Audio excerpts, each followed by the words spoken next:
Hello दोस्तों। तो चलिए आज क्लास में हम लोग पढ़ने वाले हैं त्रिकोणमिति का एक्सरसाइज 8.1 का।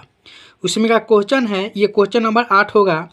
ये क्वेश्चन क्या बोल रहा है कि यदि 3 cos A = 4 तो जांच कीजिए कि 1 - tan स्क्वायर A बट्टा 1 + tan square A = cos square A minus tan sin square A है। तो इसको आपको जांच करना है। तो चलिए इसको हम लोग बनाते हैं और पूरा बेसिक से एकदम कॉन्सेप्ट बाय कॉन्सेप्ट आपको समझाते हुए चलेंगे। ठीक है, तो चलिए पहले हम लोग सॉल्व करते हैं। हल करते हैं। 3 cos A = 4 है। ठीक है, अब देखिए यहाँ पर थोड़ा मिस्टेक हो गया है कि कॉट होगा। ठीक है, यानी COT कॉट होगा। ठीक है, यहाँ पर भी हम लिखते हैं कॉट, थोड़ा सा मिस्टेक हो गया था, तो यहाँ पर आप लोग सुधार लीजिएगा। तो 3 cot A = 4। तो अब देखिए हम लोग क्या करेंगे, कॉट को इधरे रख लेंगे, कॉट A को इधर रखेंगे और बराबर में 4 है तो 4 लिखेंगे। अब देखिए ये 3 क्या चीज़ में है, तो गुना में है, तो इधर आके क्या चीज़ में हो जाएगा, भाग में हो जाएगा। ठीक है, तो कॉट A बराबर कितना निकल गया, 4/3। हम लोग का कॉट का मान निकाल लिए। अब देखिए कॉट के मान निकाल लिए, तो आप लोगों को कुछ सूत्र को याद रखना पड़ेगा, जो उस सूत्र का जरूरत पड़ेगा। चलिए यहाँ पर हम लिख लिए हैं, जो कि यही है। ठीक है, देखिए ये ट्रिक लिखे हैं, लाल बटा काका। ठीक है, sine cos tan cot sec cosec, इस तरह से चलना है, इस तरह से आ जाना है, यानी कि इधर से चलना है घूमते हुए, इस तरह से चले आना है। तो आप लोग को याद हो जाए। देखिए sine cos tan cot sec cosec. ठीक है, अब देखिए इसका रूल क्या होता है कि अगर आपसे बोल दिया जाए कि साइन का सूत्र क्या होता है, साइन थीटा का सूत्र क्या होता है, तो आप बता दीजिएगा L/K, यानी L मतलब लंब, K मतलब कर्ण, A मतलब आधार, K मतलब कर्ण, L मतलब लंब, A मतलब आधार। समझ गए, हिंदी का पलका अक्षर लिख दिए हैं, यानी कि L मतलब लंब, K मतलब कर्ण, A मतलब आधार, K मतलब कर्ण। समझ गए। अब चलिए ये जो होता है समकोण त्रिभुज होता है, जो कि इसी के आधार पर हम लोग क्या होता है बनाते हैं, और इसी के सब ये सूत्र है। जैसे देखिए ये जो होता है 90 डिग्री का होता है, और 90 डिग्री के सामने का कोण क्या होता है, कर्ण होता है। ठीक है, और ये जो लंब होता है ये पूरा सीधा, इसको लंब बोलते हैं, और नीचा का जो होता है आधार होता है। ठीक है, अब देखिए ये पाइथागोरस प्रमेय होता है। पाइथागोरस प्रमेय ने ये सूत्र दिए थे कि कर्ण स्क्वायर = लंब स्क्वायर प्लस आधार स्क्वायर। ठीक है, इसी सूत्र से आप निकाल लीजिएगा। चलिए इसके आधार पर जो ये सूत्र हम लिखे हुए हैं समझ लीजिए। जैसे साइन का क्या होता है, लंब बटा कर्ण, कॉस का आधार बटा कर्ण, टेन का लंब बटा आधार, कॉट का आधार बटा लंब, सेक का कर्ण बटा लंब, कॉसेक का कर्ण बटा लंब। अब ये सोचिए कि ये कैसे याद रहेगा, तो बस इसी सूत्र पर ये सजा देना है। बस यही तो है। साइन का अगर पूछ दे तो लंब बटा कर्ण, कॉस का पूछ दे तो आधार बटा कर्ण, टेन का पूछ दे तो लंब बटा आधार, और कॉट का पूछ दे तो अब नीचे से ऊपर चलना है, यानी जैसे ऊपर से हम लोग नीचे आते थे अब नीचे से ऊपर जाएंगे। जैसे कॉट का पूछ देगा तो आधार आ बटा लंब हो जाएगा, सेक का पूछ देगा तो कर्ण आ बटा आधार हो जाएगा, कॉसेक का पूछ देगा तो कर्ण बटा लंब हो जाएगा। ठीक है, यानी कि ऊपर से अब नीचे चलना है। उसी पर ये 6 सूत्र आप लोग आसानी से याद कर लीजिएगा। तो इसी सूत्र से हम लोग का ये जो सवाल है हम लोग का बनेगा। ठीक है, तो चलिए जिससे यहाँ पर आपका क्या है समझ लीजिए। यहाँ पर देखिए कॉट ए का मान दिया है 4/3, हम लोग निकाल लिए। तो अब देखिए यहाँ पर कॉट का सूत्र क्या होता है, तो देखिए कॉट का यहाँ पर आप लिख लिए है, यानी कि आधार बटा लंब होगा। तो यहाँ पर हम लोग लिख देंगे इसको कितना, यानी इसके सामने आधार और इसके सामने क्या हो जाएगा, लंब। अब समझ में आ गया कि कॉट का क्या होता है, आधार बटा लंब, यानी कि आधार कितना है आपका 4 है और लंब कितना है तो 3 है। ठीक है, इतना हम लोग कर लिए। अब हम लोग क्या करेंगे कि इस सूत्र से सॉल्व करेंगे। ठीक है, यानी कि कर्ण का स्क्वायर बराबर लंब का स्क्वायर प्लस आधार का स्क्वायर। ठीक है, तो पाइथागोरस प्रमेय का सूत्र हम लोग लिख लिए, यानी कर्ण का स्क्वायर इज इक्वल टू लंब का स्क्वायर प्लस आधार का स्क्वायर। ठीक है, अब देखिए इसी पर हम लोग क्या करेंगे, सॉल्व करेंगे। अब देखिए ये जो हम लोग बनाए थे सूत्र, यहाँ पर समझिए, यानी कि इसको हम लोग ए माने हैं, यानी कि इसको कोण ए, ये तो बी है और ये सी है। ठीक है, तो हम लोग क्या चीज़ का मान निकालना है, यानी कि ए सी का मान निकालना है। ठीक है, तो देखिए हम लोग का कर्ण ही निकालना है। क्यों कर्ण निकालना है, तो यहाँ पर समझिए, यहाँ पर आधार निकल गया है 4, लंब निकल गया है 3। तो देखिए यहाँ पर समझिए आपका कितना है, आधार 4, यानी कि आधार आपका यहाँ पर कितना हो जाएगा 4। देखिए आधार आपका 4, जो कि आपका आधार यहाँ पर 4 है। लंब आपका कितना है, देखिए लंब यहाँ पर है, तो लंब आपका कितना है 3, तो निकल गया है। तो बचा क्या, आपका कर्ण निकालना है। तो हम लोग का इस कर्ण को पहले निकालना है। ठीक है, तो हम लोग कैसे निकालेंगे, तो यहाँ पर हम लोग लिख लेंगे। चलिए यहाँ से हम लोग शुरू करते हैं, यानी कि देखिए अब हम लोग ए और बी सी के, देखिए ए सी यानी ए सी निकालना है, यानी कि कर्ण निकालना है। देखिए ए और सी यानी कर्ण निकालना है, बी सी इस फार्मूला से हम लोग निकाल सकते हैं। तो हम लोग लिख लेंगे ए सी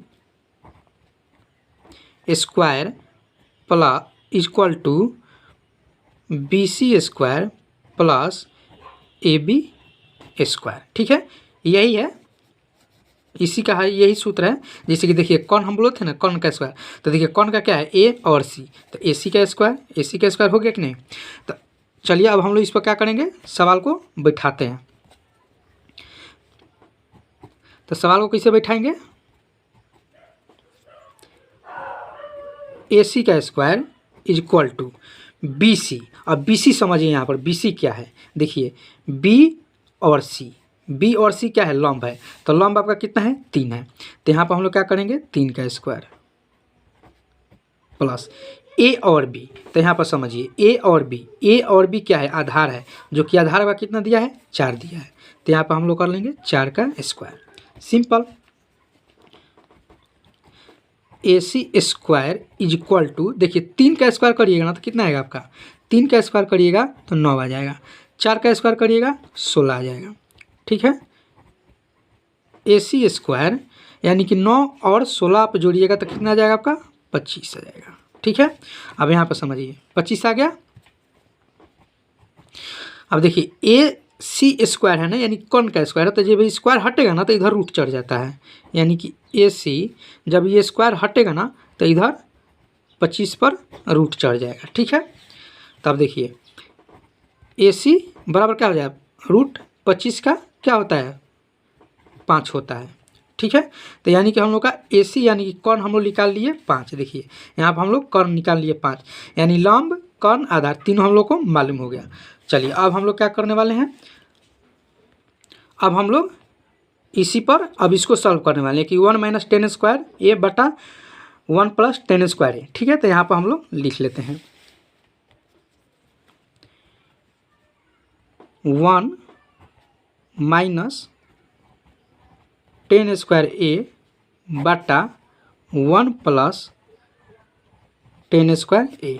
ठीक है, अब देखिए इसको हम लोग कैसे सॉल्व करेंगे, तो 1 है तो 1 माइनस, अब देखिए 10 स्क्वायर ए है, तो आपका समझिए कि 10 का सूत्र क्या होता है, यहाँ पर समझिए 10 आपका यहाँ पर है ना, देखिए यहाँ पर 10 है, यानी लंब आ बटा आधार।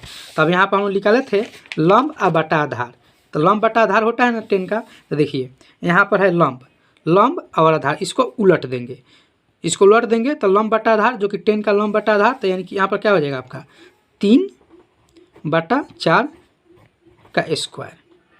समझ में आ गया कि नहीं आ गया, 3/4 का स्क्वायर हो जाएगा। उसके बाद बटा लगा देंगे। अब देखिए 10 का भी क्या हो जाएगा, तो वही हो जाएगा 10 का, जो ये 10 का हुआ वही यही हो जाएगा, यानी 3/4 का स्क्वायर।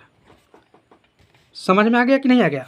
अब इसको हम लोग सॉल्व करेंगे, तो इसको सॉल्व करेंगे तो क्या आ जाएगा आपका 1 माइनस 9 का 3 का स्क्वायर क्या हो जाएगा 9/4 का स्क्वायर 16 बटा। ठीक है, उसके बाद फिर 1 प्लस 9/16 हो गया। अब इसको हम लोग क्या करेंगे, तो इसको देखिए, इसके नीचे कुछ भी नहीं तो 1 है, यानी कि अभी भिन्न का घटा हो गया, ऊपर भिन्न का घटा, नीचे भिन्न का जोड़ हो गया। तो भिन्न का घटा और भिन्न का जोड़ आप पढ़े ही होंगे। अब चलिए इसको हम लोग यहाँ पर सॉल्व करते हैं, यहाँ से हम लोग सॉल्व करते हैं। ठीक है, यहाँ पर लाइन खींच देते हैं ताकि आप लोग को समझ में आएगा। तो अब देखिए इसको हम लोग सॉल्व करेंगे तो क्या हो जाएगा, 16 माइनस 9/25, नहीं 16 होगा ना, 16 है बट्टा में, यहाँ पर 16 है, देखिए यहाँ पर 16 है, मिस्टेक हो गया, 25 लिख दिए, 16 होगा, 16 बट्टा फिर 16 प्लस 9/16। ठीक है, अब चलिए, अब देखिए 16 में से 9 जाएगा तो कितना होगा, 7 हो जाएगा, 7 अब बट्टा ये 16, फिर बट्टा 9, 16 और 9 जोड़िएगा तो कितना हो जाएगा, 25, 25 और बट्टा कितना हो जाएगा आपका, तो ये 16। ठीक है, अब देखिए बट्टे में है तो आपको पता है कि बट्टे में जो होता है क्या होता है, देखिए 7/16 लिख दीजिए। अब देखिए बाटा में है तो पलट जाएगा, यानी गुना में हो जाएगा, जब पलटेगा तो गुना में हो जाएगा, यानी 16 ऊपर चल जाएगा, 25 नीचे आ जाएगा। देखिए 16 से 16 कट जाएगा। ठीक है, तो आपको फाइनली क्या बच गया, 7/25। तो देखिए आपका 7/25 क्या निकल के आ गया, इसका हम लोग सिद्ध कर दिए, यानी कि 1 - 10² a/1 + 10² a का मान कितना निकल के आ गया, 7/25, 7/25 हो गया। अब आगे हम लोग क्या सॉल्व करने वाले हैं, तो अब इसको हम लोग सॉल्व करेंगे, यानी cos² a minus sin² a। ठीक है, तो चलिए यहाँ पर हम लोग इसको सॉल्व करते हैं, cos² a माइनस, चलिए तब इसको हमको सॉल्व सिद्ध करना है, यानी कि cos² a minus sin² a। अब देखिए cos का मान कितना होता है, यानी cos का सूत्र कितना होता है। ठीक है, इसीलिए आपको बोले थे कि ये जरूरी है आप लोग को याद रखना। देखिए cos का क्या होता है, तो आधार बटा कर्ण होता है, cos का क्या होता है, आधार बटा कर्ण होता है। sin का क्या होता है, लंब बटा कर्ण होता है। तो यहाँ पर हम लोग को समझने वाला बात क्या है कि cos, देखिए यहाँ पर cos है तो cos का कितना हो जाएगा, cos क्या हुआ था, क्या बोले थे, तो देखिए आधार बटा कर्ण होगा। तो देखिए यहाँ पर आधार आपका कितना है, देखिए यहाँ पर आधार आपका 4 है, 4 है ना आधार, और कर्ण आप कितना निकाले थे, कर्ण आप 5 निकाले थे ना। ये AC, देखिए AC कर्ण न था, कर्ण स्क्वायर, तो यानी कि कर्ण आप निकाल लिए थे 5 और आधार निकाल लिए 4। तो यहाँ पर हम लोग क्या लिख लेंगे डायरेक्ट, यानी cos² a का यहाँ पर आपको लिख भी देते हैं ताकि आप लोग को समझने में दिक्कत नहीं होगा। ठीक है, cos का क्या होता है, देखिए इसका cos का लिख देते हैं, आधार शॉर्ट में लिख देते हैं, आधार बटा कर्ण। ठीक है, माइनस साइन का क्या हो जाएगा, तो लंब शॉर्ट में लिख दे रहे हैं, बटा कर्ण यहाँ पर लिख दिए ताकि आप लोग को समझने में दिक्कत नहीं होगा। ठीक है, आधार आपका कितना है, तो 4 बटा कर्ण कितना था आपका, तो देखिए कर्ण यहाँ पर अपना समझिए, लंब कर्ण है तो कर्ण कितना है, तो 5 है, तो यहाँ पर हम लोग कर लेंगे 5 माइनस लंब, देखिए लंब आपका कितना है यहाँ पर, तो 3 आया है निकल के, लंब 3 आया है ना, तो यहाँ पर हम लोग कर लेंगे 3, कर्ण आपका 5, यहाँ पर भी कर्ण है 5। अब देखिए ये स्क्वायर में है तो इसको हम लोग स्क्वायर में कर देंगे। ठीक है, देखिए cos² a है, sin² है, तो इसको हम लोग स्क्वायर में कर देंगे। अब इसको हम लोग क्या करेंगे, तो देखिए 4 का स्क्वायर कितना हो जाएगा, तो 16 हो जाएगा, और 5 का स्क्वायर कितना हो जाएगा, 25 हो जाएगा, माइनस 3 का 9, 5 का 25। अब आप समझ गए कि भिन्न का घटा हो गया, तो भिन्न का घटा आप निकालिएगा तो कितना आएगा, निकाल लीजिए, तो यहाँ पर आप निकाल लीजिए, यानी कि एलसीएम कितना हो जाएगा, 25 हो जाएगा, 16 और माइनस 9, जब 16 माइनस 9 घटाइएगा तो कितना हो जाएगा आपका, 7/25, तो यानी कि प्रूफ हो गया। ठीक है, यानी कि प्रूव्ड हो गया कि हम लोग का ये क्वेश्चन सही है, यानी कि हम लोग प्रूफ कर दिए। देखिए 7/25 यहाँ पर भी आया था और 7/25 यहाँ पर भी आपको आया था, देखिए 7/25 ये भी और 7/25 ये भी, यानी कि इसको हम लोग प्रूफ कर लिए। जांच करने कह रहा था तो हम लोग जांच कर दिए, 1 - 10² a बटा 1 + 10² a equal to cos² a minus sin², तो हम लोग सॉल्व कर लिए। तो आशा करते हैं कि आप लोगों को बहुत अच्छा से समझ में आ गया होगा। समझ में आया तो वीडियो को लाइक कीजिए, शेयर कीजिए, और चैनल पर नए हैं तो चैनल को सब्सक्राइब कीजिए, क्योंकि आप लोग को 10th क्लास का मैथ मिलता रहेगा।